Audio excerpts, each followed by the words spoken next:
And yesterday, nasa ano tayo, SM Dasmariñas. So, since SM Dasmariñas, there's book sale. So, we have a haul in SM Dasmariñas. Siyempre, ayan. Sale lang naman, 90 days to stress-free. Renovating the house that were rebuilt. So, I think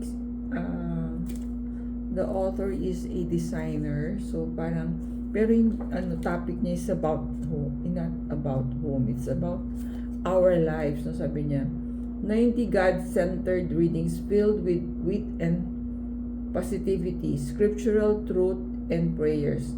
Time to ponder and reflect on themes from each section. Lively, colorful artworks throughout. Yan, totoo naman. Maganda siya. And readings for your daily readings po. Or 90 days, so half a year. No. Tama, half a year, 6 months na. You read every day. There's prompts, there's reflection. And another one is from John Ortberg. So one of our authors na fino-follow natin yung mga series niya.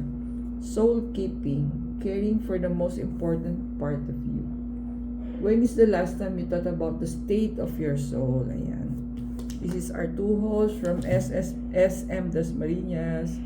Keep on reading, guys. Mamshi, Gen Z, Gen X, Gen Y.